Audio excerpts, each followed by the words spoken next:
രക്ഷിതാക്കളെ, സഹാധ്യാപകരെ, നമ്മുടെ ഇന്നത്തെ ശില്പശാലയിലെ രണ്ടാമത്തെ സെഷൻ ആരംഭിക്കുകയാണ്. അതിനായി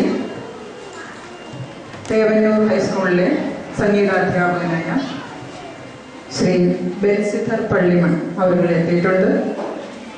അദ്ദേഹത്തിൻ്റെ സംഗീത ക്ലാസ് വളരെ ശ്രദ്ധാപൂർവ്വം ശ്രവിച്ച് കാര്യങ്ങൾ മനസ്സിലാക്കണമെന്നും ആസ്വദിക്കണമെന്നും നിങ്ങളോട് അഭ്യർത്ഥിക്കുകയാണ്.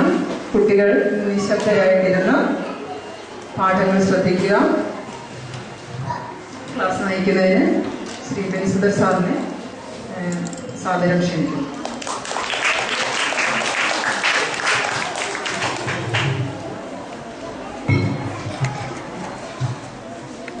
Good afternoon. നമ്മൾ ഇന്നിവിടെ സംഗീതം എന്ന വിഷയവുമായിട്ട് ബന്ധപ്പെട്ട കുറച്ച് കാര്യങ്ങൾ മനസ്സിലാക്കുന്നതിന് വേണ്ടിയിട്ടാണ് നമ്മളിവിടെ കൂടിയിരിക്കുന്നത്.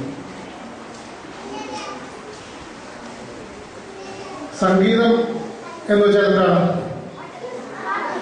പാട്ട് അല്ലേ?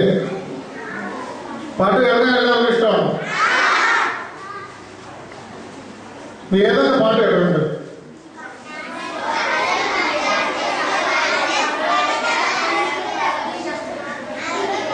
ഈ ഇരിക്കുന്നവരിൽ ഏറ്റവും നന്നായിട്ട് പാടുന്നവരാ? പാട്ട് പഠിക്കാൻ പോകുന്നവരുണ്ടോ? പാട്ട് പഠിക്കാൻ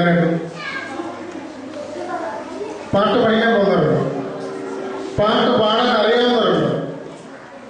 ഒരു പാട്ട് പാടാമോ? വന്നേ, വാ.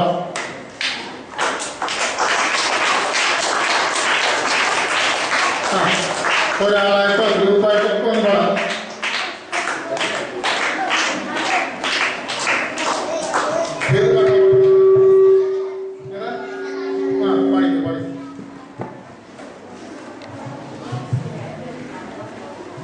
ഒരു സംഘഗാനമാണ് നമ്മുടെ ചങ്ങാതിമാർ പാടാൻ പോകുന്നത്.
അപ്പൊ നമ്മളെ കൂട്ടുകാരുടെ പാട്ട് കേട്ടില്ലേ?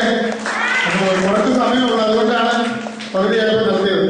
അപ്പൊ ഇതിൽ ഒരുപാട് കാര്യങ്ങൾ പറഞ്ഞു കേട്ടായിരുന്നു പാട്ടിനെ കുറിച്ച്. എന്തൊക്കെയാ? സാമസംഗീതം, വേദസംഗീതം, ഇങ്ങനെ കുറെ വാക്കുകളൊക്കെ അതിൽ വന്ന കണ്ടില്ലേ? അപ്പോ സാധാരണഗതിയിൽ പറയുന്നതാണ് വേദങ്ങളിൽ നിന്ന് സംഗീതം ഉണ്ടായിരുന്നു. അപ്പോൾ അതൊക്കെ അങ്ങ് പോട്ടെ, നമുക്ക് പ്രകൃതി ഒന്ന് പഠിച്ചു പോകാം. നമ്മളെ ചുറ്റുപാടൊക്കെ എല്ലാവർക്കും കണ്ണടച്ച് അല്പസമയം ചുറ്റിലുള്ളതൊക്കെ ഒന്ന് കേട്ടു നോക്കിയാൽ എന്തെങ്കിലും ശബ്ദങ്ങളൊക്കെ കേൾക്കുന്നുണ്ടോ? കണ്ണടച്ചിരിക്കണം, കണ്ടു തുടങ്ങരുത്. ചില ആൾക്കാർ എന്താ കഴിയും.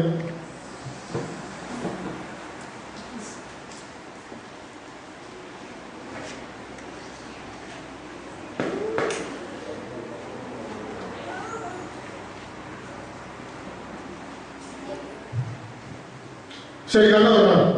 എന്തൊക്കെ ശബ്ദങ്ങൾ കേട്ടു? ഫാൻ കറങ്ങുന്നത് കേട്ടു.